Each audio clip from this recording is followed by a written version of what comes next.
They circled my truck like wolves around prey. Their eyes scanned the license plate, the tires, the tint of the windows, not saying a word and not knowing who I was. It was just another Tuesday morning when the HOA patrol thought they could make an example out of someone, but they chose the wrong person. This time, they never expected what came next.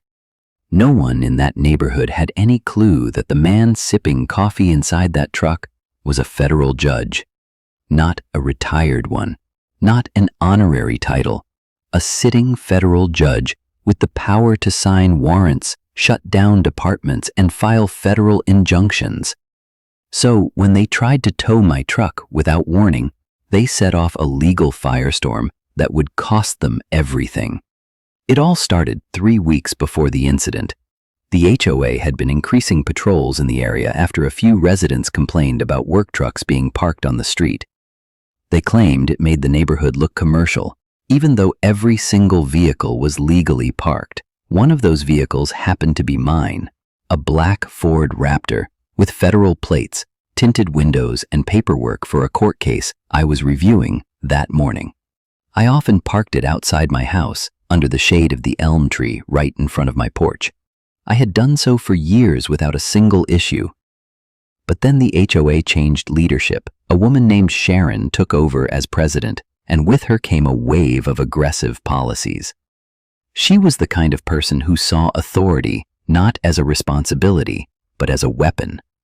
The first week in charge, she fined a neighbor $300 for having their garden hose visible from the street. The second week, she issued a citation to an elderly couple for leaving their trash bins out an hour past pickup time. And by the third week, her sights were set on me. Now, I had heard stories from other homeowners about Sharon's power trips, but I had never experienced it firsthand until that Tuesday morning around 7:30 a.m. I was reviewing case files with a coffee in hand inside my truck, the window slightly down, when 2 HOA security trucks pulled up behind me, boxed me in, one in the front, one in the rear. At first I thought maybe it was a mistake, maybe they were just checking something. But then one of the men stepped out, clipboard in hand, and started writing something down. The other began taking pictures of my truck from multiple angles. I stepped out calmly, asked if there was an issue. They said, "Your vehicle is violating HOA street parking regulations and will be towed immediately." I explained that I was a resident, my vehicle was registered, and I had parked there for years, never received a complaint or notice. But they didn't care. They kept quoting some obscure rule that Sharon had apparently passed without a proper vote. A rule about no vehicles being parked on the street for more than 30 minutes, even though state law allowed it, and there were no posted signs. I asked for documentation. They refused. I asked to speak to their supervisor. They claimed they were following orders and began calling in a tow truck on the radio. That was the moment I knew this wasn't about the truck. This was about control and intimidation. But what they didn't know was that I had dealt with far worse than HOA bullies. I calmly walked back into my house, pulled up the HOA bylaws, the state parking statutes, and my own documentation. Then I made a few calls, first to my clerk at the courthouse, then to a personal contact in the state attorney's office. Within 30 minutes, I had a response drafted, an injunction signed, and a notice of legal violation prepared for Sharon and the entire board. I stepped back outside where the tow truck had now arrived, and a driver was attaching hooks to my front tires. The HOA patrol members stood confidently, as if they had done this 100 times before, smirking like they had won something.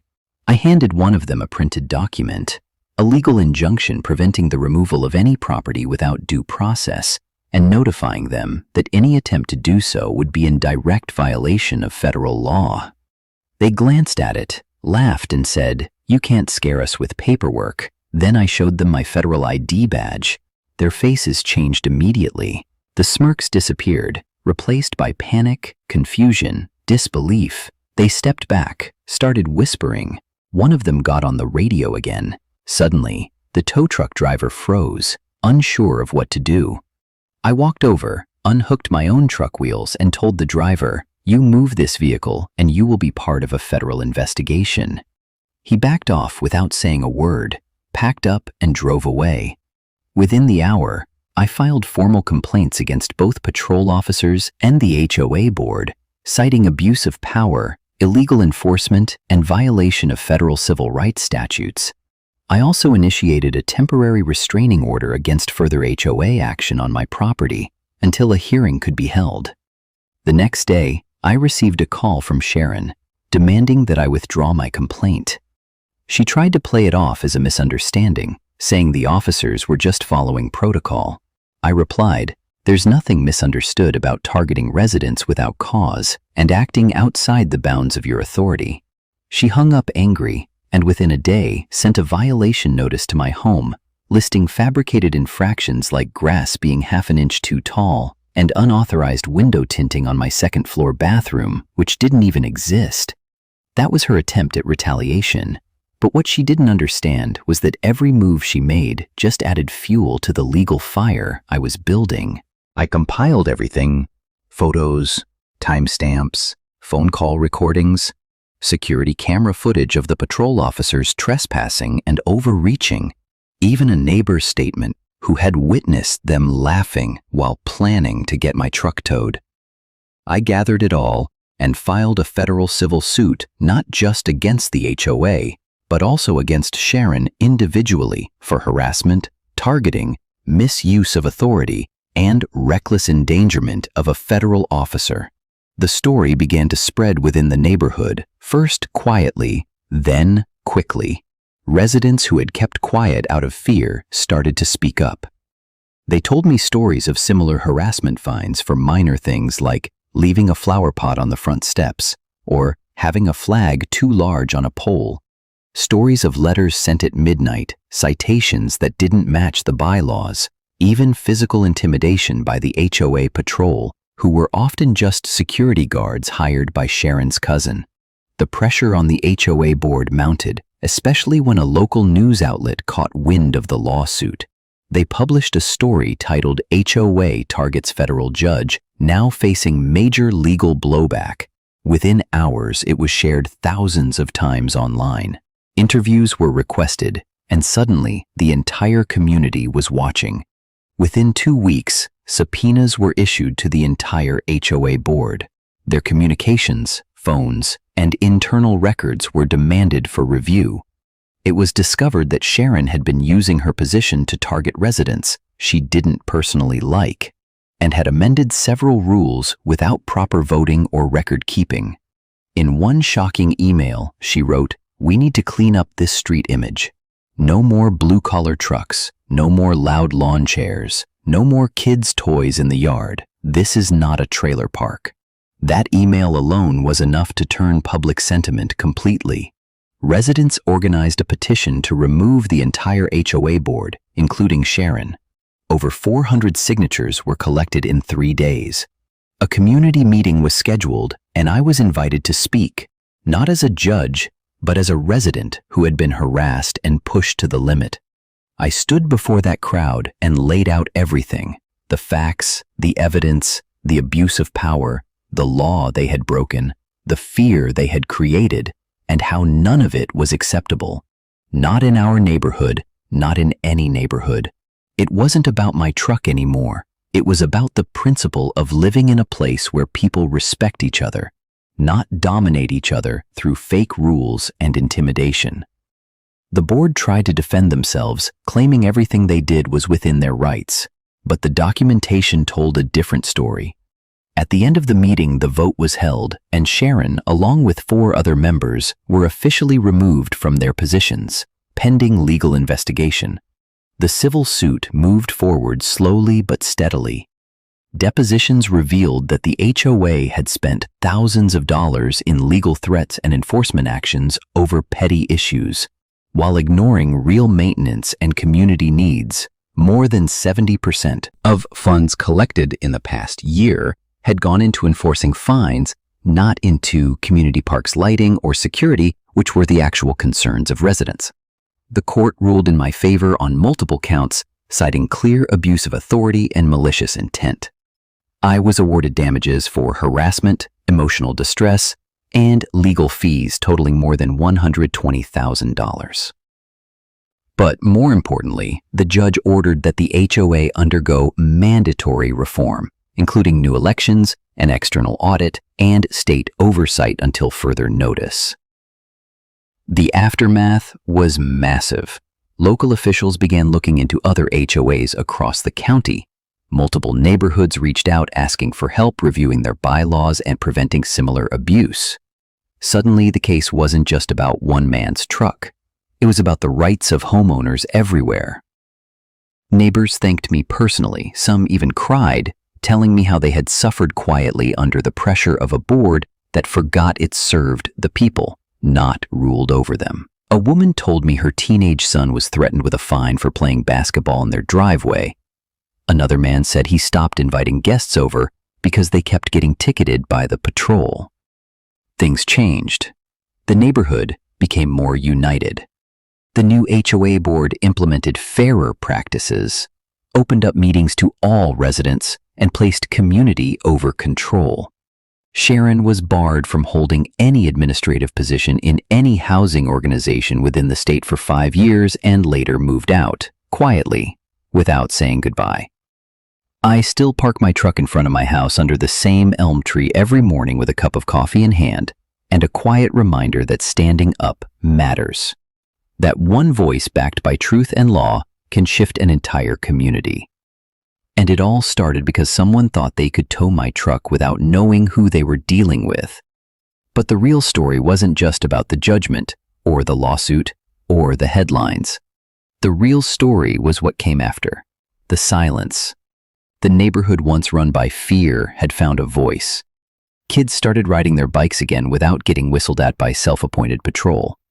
Parents gathered on driveways without worrying about citations for having one too many lawn chairs. Even the old man down the street, who had been fined 6 times for planting native grasses in his front yard, smiled when he walked by. The air felt lighter because fear had lifted. Rules were now reviewed by actual residents in open forums. Everyone had a say, not just the loudest voices. The HOA that once functioned as a private kingdom had been forced to remember that it was meant to serve the community, not dominate it. I was approached one morning by a man I had never met before.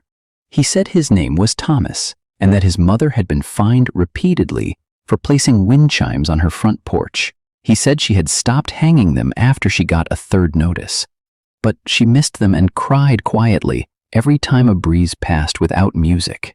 He handed me a small box. Inside were those wind chimes and a note that said, "Please make sure no one has to pack away joy ever again." I hung them on my own porch. They still sing every morning, and I never got a notice. A few months later, I received a letter from a neighboring town. Their HOA board had come under fire for similar issues, and they were seeking guidance, not just legal advice, but structural change. They wanted to rebuild trust from the ground up, and they had heard about our case, not from the news, but from a resident who had seen their home turn from prison to peace. So I met with them. I walked through their bylaws, listened to their stories, and helped them organize elections with transparency and fairness. It wasn't part of my job as a judge. It wasn't something I was paid for, but it felt right because I knew exactly what they were going through.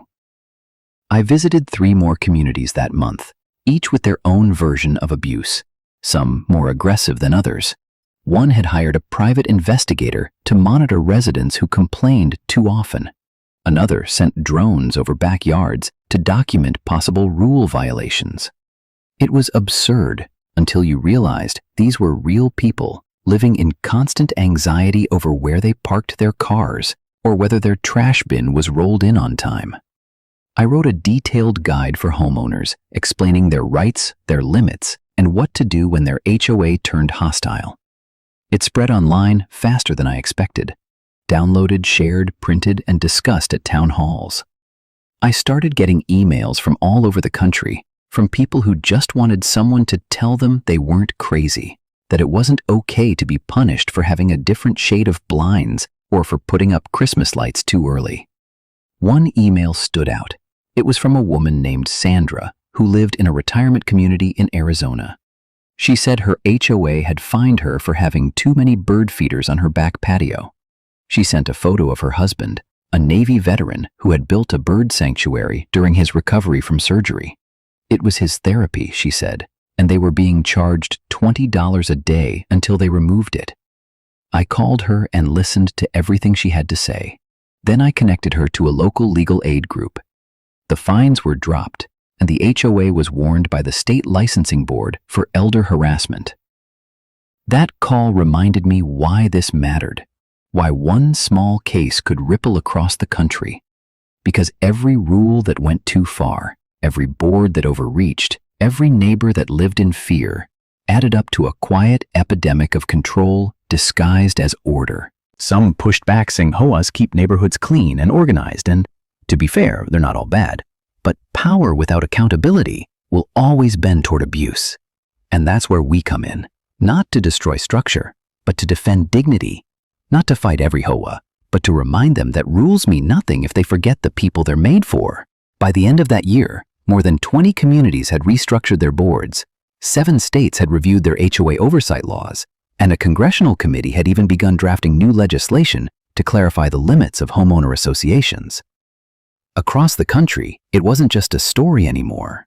It was a movement. My own neighborhood flourished. Kids played late into the evening without getting scolded for noise. Families decorated their homes with pride and individuality without fearing anonymous notices. And we started something new, a community night every second Saturday, where everyone brought something: food, music, stories, or just their presence. No agendas, no enforcement, no rules, just people being people together. And Sharon, the former HOA president, who had triggered all of this, quietly sold her home through a lawyer and moved to a gated community with no public HOA oversight. I heard from a friend that she tried to join their board but was rejected unanimously. When people ask me why I got involved, why I didn't just move or ignore it or let it go, I tell them because it mattered not just for me, not just for my truck, but for everyone who ever felt powerless in their own home. Because if we can't feel safe where we live, then what are we fighting for? This story isn't unique. It's one of thousands waiting to be told, one of millions waiting to be heard. And if you're watching this, wondering if you should speak up, if you should fight back, if you should stand your ground, the answer is yes. Not because it's easy, not because you'll win every time, but because silence never changed anything. And sometimes the loudest revolution starts with the quiet defiance of refusing to be moved. So next time someone threatens to tow your truck or fine you for a flower pot or tells you your welcome mat is too colorful, just remember this story. Remember you're not alone, and remember that even in the smallest battles, there is power in standing tall. You see, the power of a single act of resistance is not in how loud it is or how flashy it becomes, but in how it inspires others to stop accepting what they never agreed to in the first place. That was the real payoff, not the court win, not the headlines, not the payout. It was that people stopped bowing to rules that had no soul. A woman named Lisa emailed me from Florida. She said her HOA fined her $500 for leaving her garage door open for more than 15 minutes. She was unloading groceries. It was summer, she had kids, and one of them needed help with the door.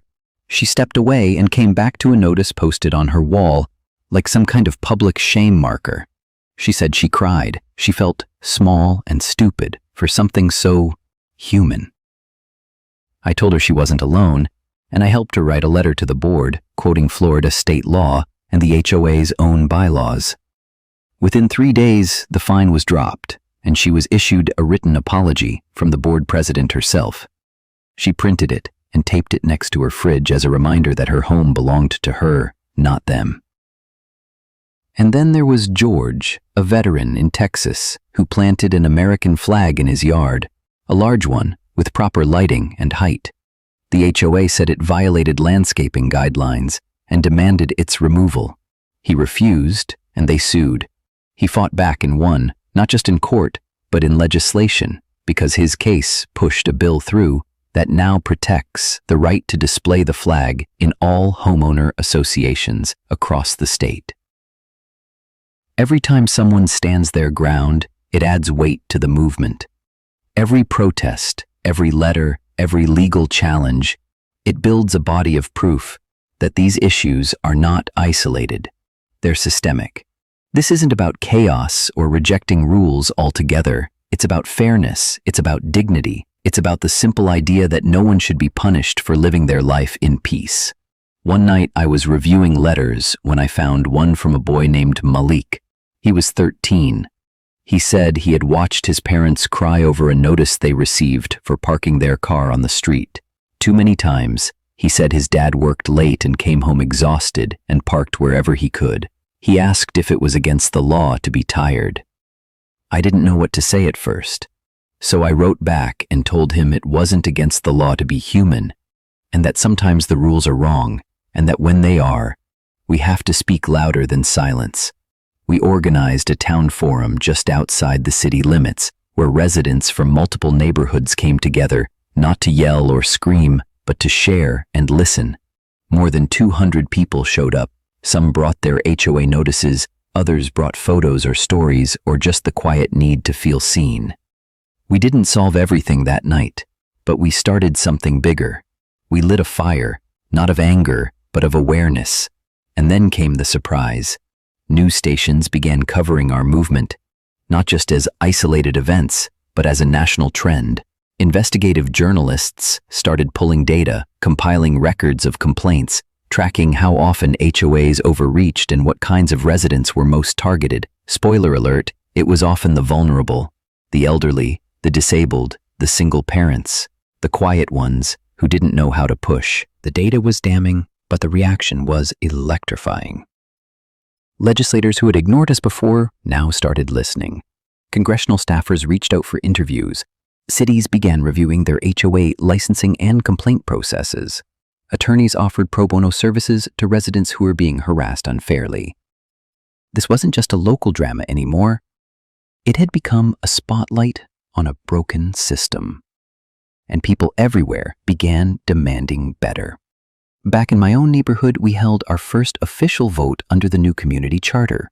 We had rewritten it together, line by line. No hidden clauses, no vague powers, no fines without explanation, and no enforcement without empathy. It wasn't perfect, but it was ours, and that made all the difference. I was asked to serve on the new oversight board. I declined, not because I didn't care, but because this movement wasn't about creating new kings. It was about reminding everyone they already had a voice. They just needed to use it.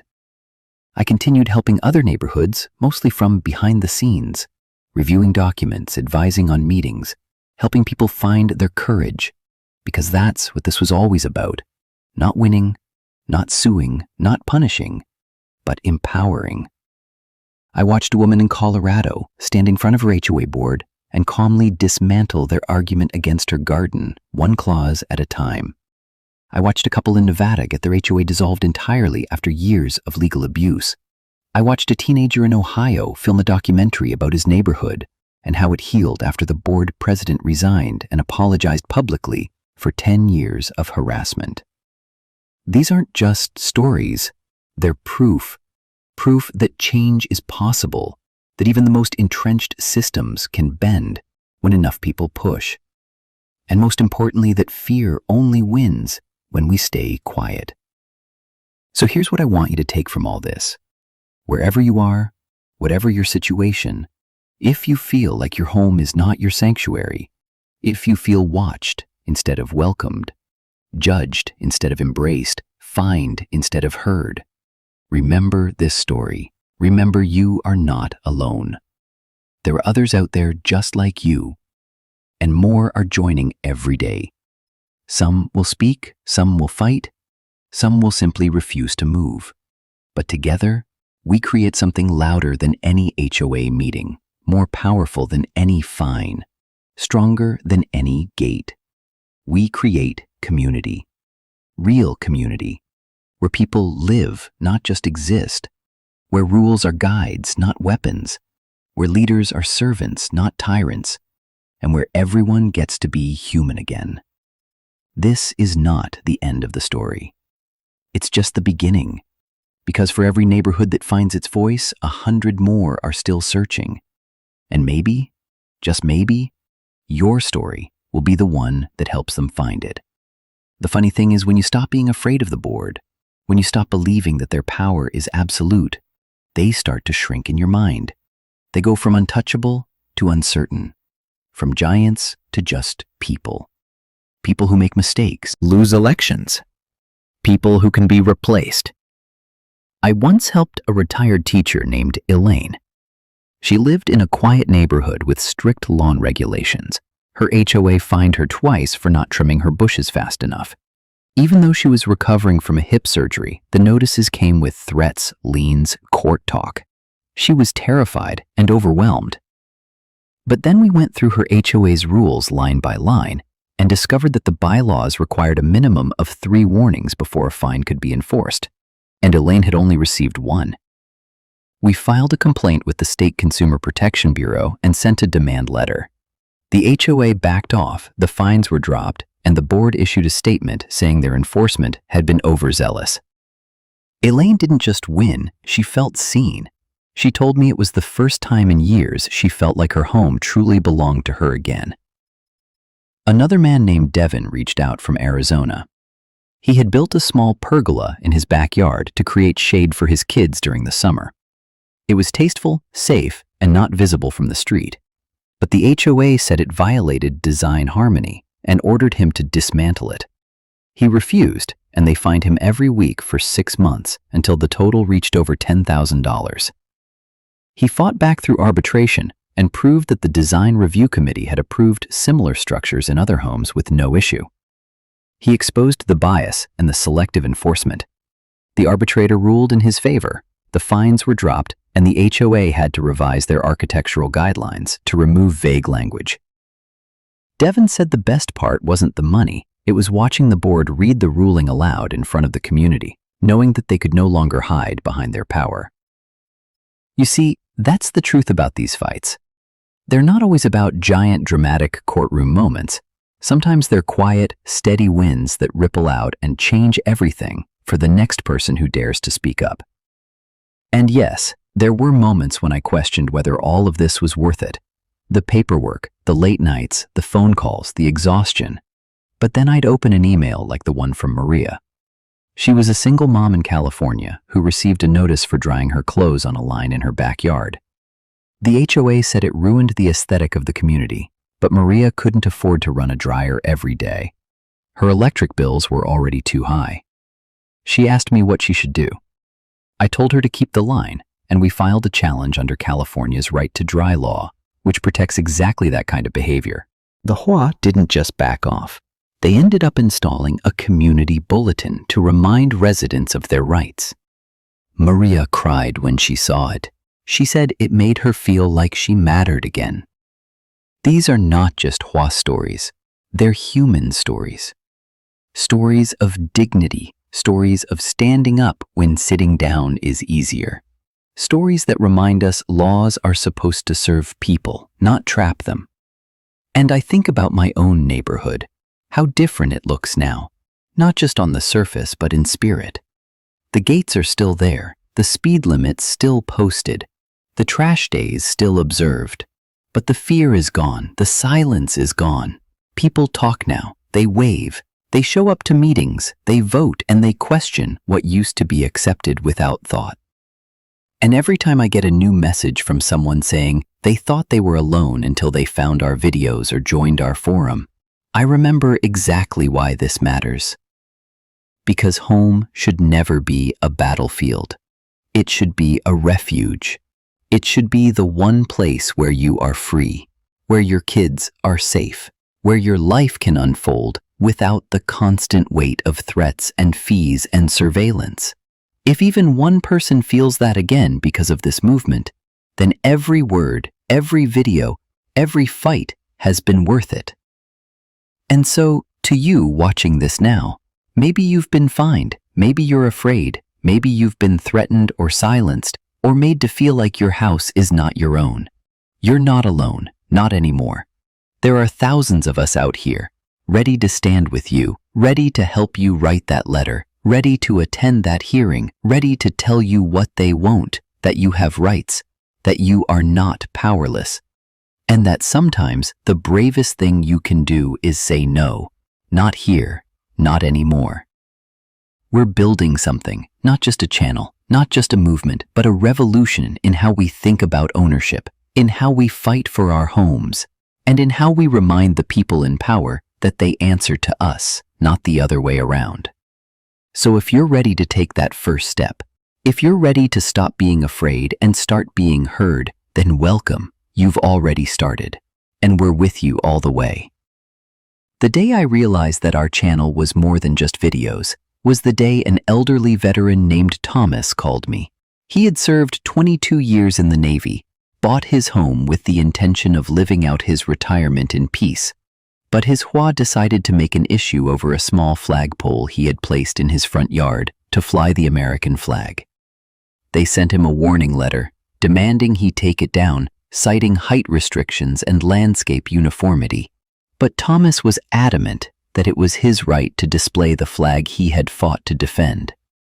When they fined him, he didn't back down. He found us, he shared his story, and we helped him connect with legal counsel, who reminded the HOA that federal law protects his right to fly the flag under the Freedom to Display the American Flag Act. Within 2 weeks, the HOA withdrew their fine and issued a public apology. Thomas didn't want money. He didn't want headlines. He just wanted to keep his flag up and his dignity intact. When he sent us a picture of himself saluting that flag, with tears in his eyes, I knew our work was making a difference. But not all stories are that straightforward. Some are messy, layered, full of fear and confusion. Take the story of Jessica, a nurse who worked night shifts and parked her car slightly over the line in her driveway because her neighbor had taken up part of the shared space. She got fined repeatedly and couldn't get a response from the HOA board, who had conveniently placed themselves on auto-reply mode. She came to us frustrated, exhausted. She'd already paid over $600 in fines for a few inches of tire tread on the curb. We investigated and found the HOA board president was the same neighbor who parked over the line, using his position to weaponize the rules. With that discovery, we contacted local news stations and filed a formal complaint under conflict of interest regulations. The story aired on local television, and within a month, the entire board was forced to resign. Jessica's fines were reversed, and new elections were held. Transparency was restored. The deeper we dug into these stories, the more we realized how many HOA boards operate unchecked, often without proper oversight. They rely on the silence of residents, on the assumption that no one will push back. But that silence is breaking. We're hearing from people in all 50 states. People who thought they were the only ones getting fined for minor violations, for invisible rules, for trying to plant native flowers instead of water-hungry lawns, for installing solar panels to save energy, for painting their mailbox the wrong shade of beige. It's absurd, but also revealing. It shows how something as seemingly harmless as a neighborhood association can morph into a mini-regime when left unchecked, when the rules become more important than the people. And that's the message we try to convey over and over, through every story, through every video. We're not just highlighting problems, we're building awareness, teaching people to read their bylaws, to know their rights, to organize, to vote, to show up and speak out. Because one informed homeowner is a spark, but a community of them is a wildfire. There was a woman named Cassie in North Carolina who rallied her entire cul-de-sac after her HOA banned garden boxes, claiming they disrupted visual consistency. She showed them pictures of similar boxes in wealthier parts of the neighborhood and circulated a petition. Within days, she had over 200 signatures. The HOA relented and even updated the rulebook to allow small vegetable gardens. Cassie wasn't a lawyer. She wasn't rich or politically connected. She was just tired of being told no, she couldn't grow food for her kids because someone in a meeting decided dirt was ugly. We helped her organize her documents, guided her through the petition process, and she handled the rest. That's the real power of this movement. everyday people standing up with information and courage. And yes, there are still setbacks. Some HOA boards double down, some retaliate with more fines, threats, legal action, but we don't stop. We've built a legal aid network. We've built partnerships with journalists, with lawyers, with community organizers. This isn't just a channel anymore, it's a shield. If you're listening to this and thinking this could never be me, think again. The people who call us never thought they'd be here either. They thought they were just moving into a nice neighborhood with clean streets and rules to keep things tidy. They didn't expect to be fined for birthday signs or painted rocks or too many solar lights. But here's the truth. The moment you buy into a community with an HOA, you're signing up for more than rules. You're stepping into a system, and like any system, it can be good or it can be abused. And the only thing that determines which is how informed the people in it are. You don't have to be a legal expert to protect yourself. You just need to start paying attention, and that's why we're here. That's what we do. We translate the fine print into plain language. We teach you how to challenge a fine, how to attend a board meeting, how to request records, how to organize your neighbors, how to file a complaint, how to tell your story.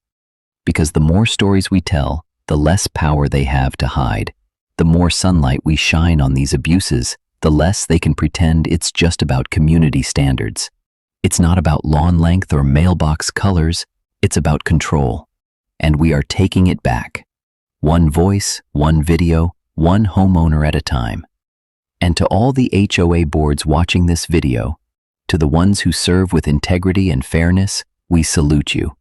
But to those who use their positions to bully, harass, and intimidate, this is your warning. We are watching, and we are not alone anymore.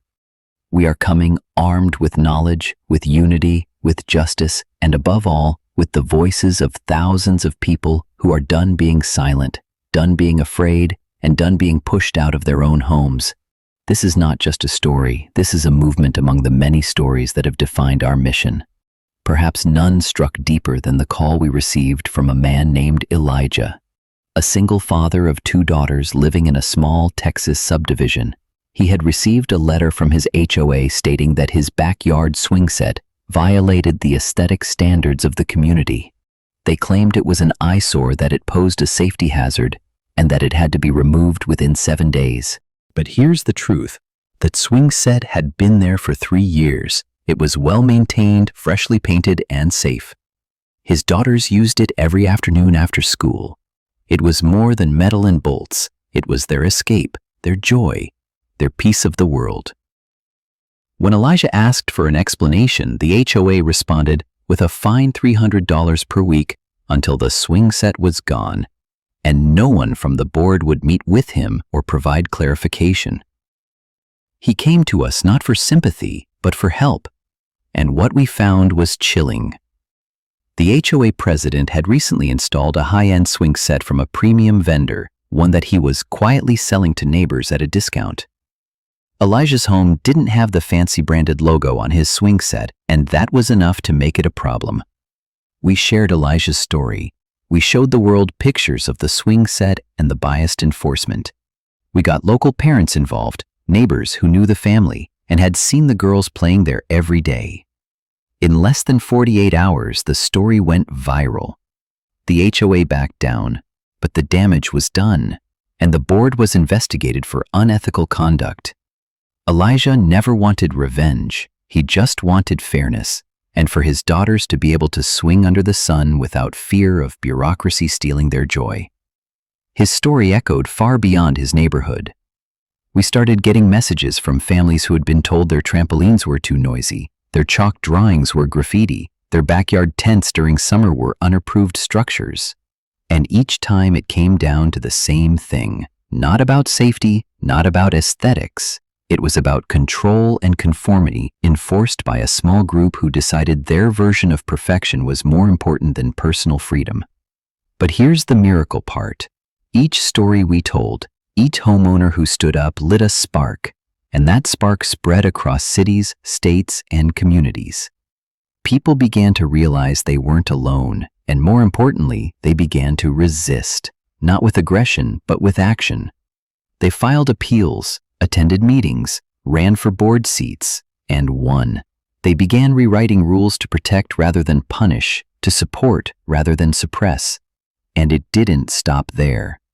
Teachers were calling us telling how they were fined for having classroom supplies delivered to their homes a week before school started. Seniors were being harassed over mobility ramps. Parents were told to take down their children's art from windows.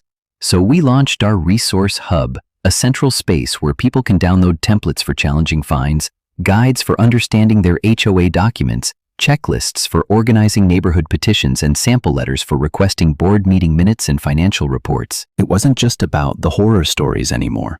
It was about the roadmap forward, showing every resident exactly how to take back control. We even partnered with retired HOA board members, whistleblowers, who shared how some communities intentionally bury controversial rules deep in obscure documents or pass them during underattended meetings. They showed us how to read the financials, how to spot embezzlement, how to decode the language of control.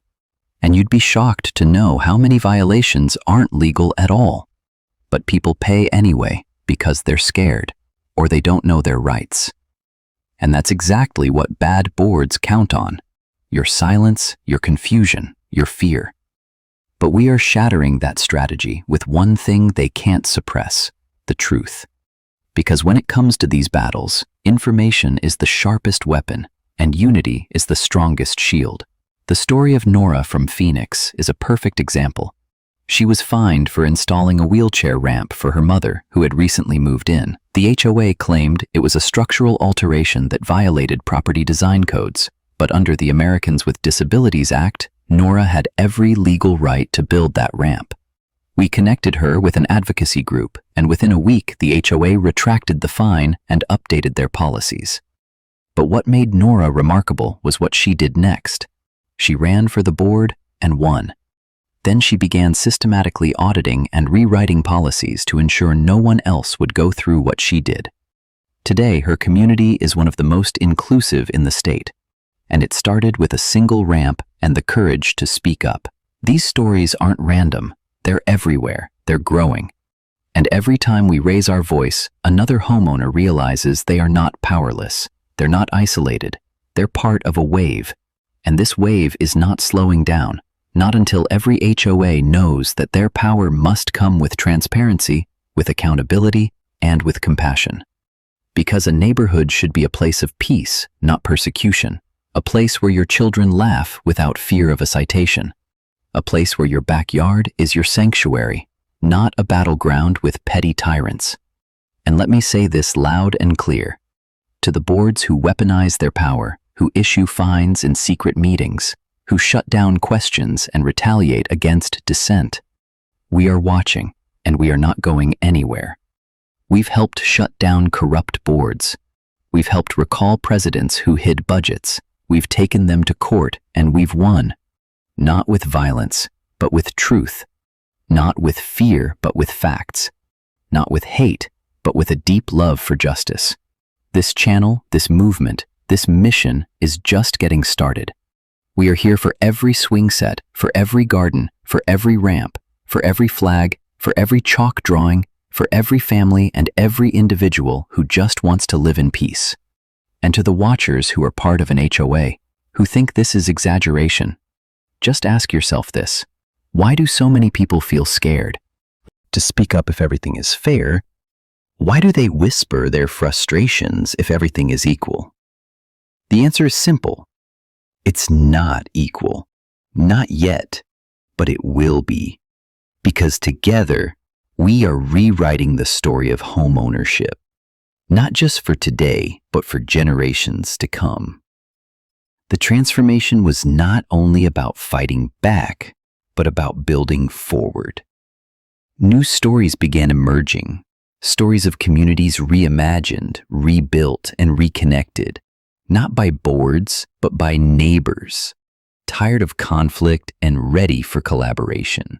Take the case of a neighborhood in northern Georgia where an HOA threatened to fine a couple for creating a small, free library on their front lawn, the kind filled with children's books and community notes.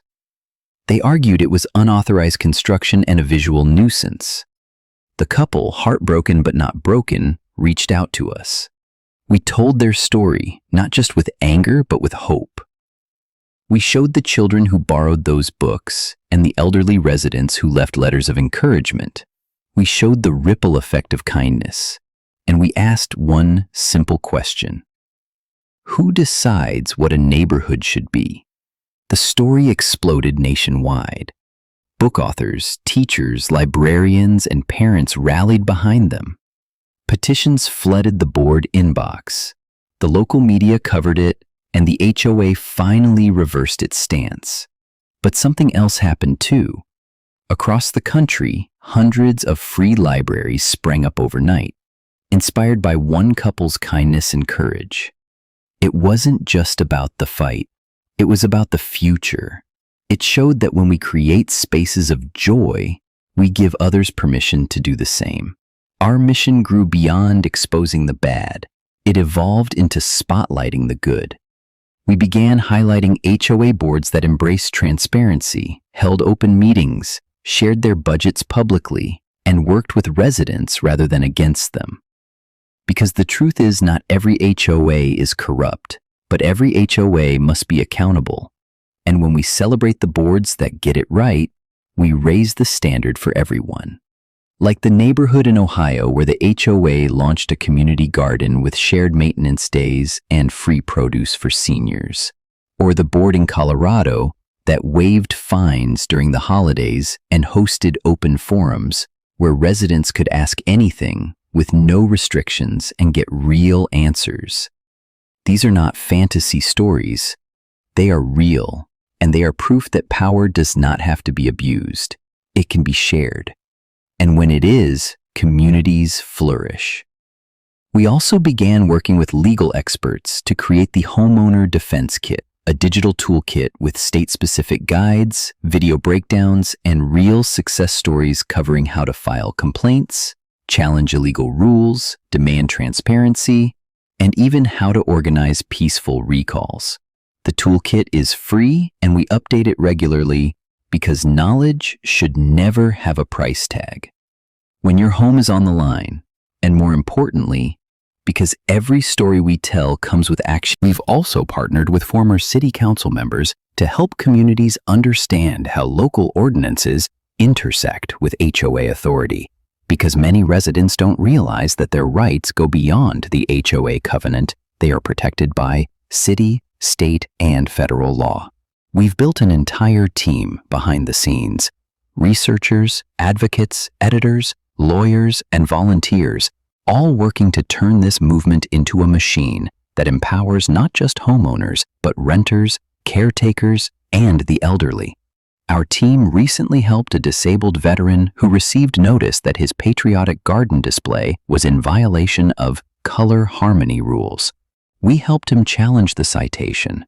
We connected him with a veterans legal group, and, by the end, not only was the fine dropped, but his HOA rewrote their color policy to exempt patriotic displays permanently.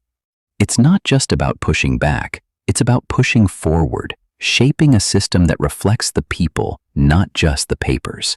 Because every time a person speaks up, they are not just fighting for themselves. They are laying bricks on a road others will walk on, and that's how change really happens.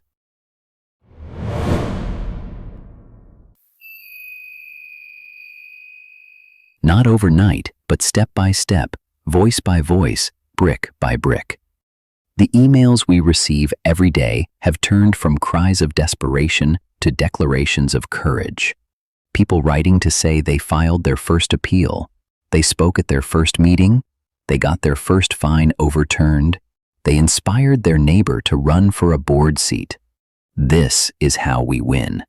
Not by yelling louder, but by standing stronger together. And we haven't even touched on the financial abuse yet. The quiet mismanagement, the slush funds, the padded contracts, and the unchecked dues increases under the banner of maintenance, but without the receipts to prove it. We're investigating that too. We've got eyes on HOA budgets across the country. We're working with whistleblowers, former accountants, and independent auditors to expose where the money really goes. And when the truth comes out, the people take back the power. Because at the end of the day, your home is more than an address. It is your sanctuary, your roots, your retreat from the chaos of the world. And no board, no matter how entitled or arrogant, has the right to turn that into a war zone. We will keep telling the stories, we will keep uncovering the lies, we will keep equipping the brave and exposing the bullies. And we will not stop until every HOA is held to the highest standard. So if you're watching this and you're facing a battle, know this: you are not alone. There are thousands with you. There is a community here, built on truth, driven by purpose, and powered by people like you. You are the reason this movement exists. You are the reason it grows, and you are the reason we will win. Because beyond the stories, beyond the confrontations, beyond the shocking board decisions, there's something deeper happening, something bigger. This is not just about HOA abuse. This is about how communities govern themselves, how powerful people reclaim control. This movement is teaching people everywhere that they don't have to accept things as they are. They don't have to be silenced. They don't have to walk past their own home with fear or frustration in their chest. They can speak, they can fight, they can win. And this momentum is creating ripple effects outside the HOA world. City councils are beginning to examine how closely they work with HOAs, whether that's right or whether changes are needed. There's movement in state legislatures talking about new rules, more transparency, tougher penalties for abusive boards. Because the truth is, HOAs were never meant to become private governments. They were meant to handle the landscaping, the pool, the snowplow. Not to strip you of your freedom, not to decide what color joy looks like on your front porch. People are waking up. They're asking questions. They're showing up. They're running for seats. They're checking financials. They're calling out corruption. And they're demanding a new way forward. One where governance works for the governed, not the other way around. And you can be part of it. Whether your HOA is a nightmare or a model of decency, you have a role. Because silence is what lets abuse grow, but attention is what makes it shrink, and every voice adds weight. Every story adds power. Every view adds visibility. We believe that viral videos can do more than entertain. They can inform, they can empower, they can shift entire systems, and that's exactly what this series is built to do. Every click is a blow to unchecked power. Every share is a torch pass to the next brave homeowner. You don't need to be a lawyer to fight back. You just need to start by knowing your rights, knowing your covenants, understanding due process, demanding transparency, and standing up with others who refuse to be treated like trespassers in their own lives. Because the truth is, if one HOA falls because it broke the rules, others take notice. And if one community rises because it took back the board, others get inspired. That's how revolutions work. They start small, they grow quiet, and then they change everything. You might think it's just your street, just your house, just your mailbox. But it's more than that. It's the idea that where you live should bring you peace, not punishment, connection, not confrontation. And when that idea takes hold, nothing can stop it. So, as we close this chapter and prepare the next, remember this: you are not fighting a faceless system. You are standing up for every neighbor too afraid to speak, every elderly resident fined unfairly, every military spouse harassed for a garden flag, every parent whose kid was punished for sidewalk chalk. You are standing up for the idea that freedom doesn't stop at your property line, that community means cooperation, not coercion, that rules must serve the people, not the other way around, and that home should always be a place of peace. This is your story. This is your movement. This is your fight. And you are not alone. If you've faced your own HOA nightmare, send us your story. If you've stood up and won, share your victory. If you're just beginning and don't know where to start, stay tuned, because we're here for all of it. Every battle, every breakthrough, every single voice that refuses to be silenced. Subscribe if you haven't already. Share this if it hit home. Follow for more, because this journey is just beginning. We are the voice of the homeowners. We are the watchdogs of the boards. We are the truth in the halls of deception, and we are not stopping. This is not just a video. This is not just content. This is not just a story. This is a stand, and you just took it with us. Thank you for being here. Thank you for listening. Thank you for believing that together we can build something better, stronger, freer. And we will see you in the next video because we're just getting started.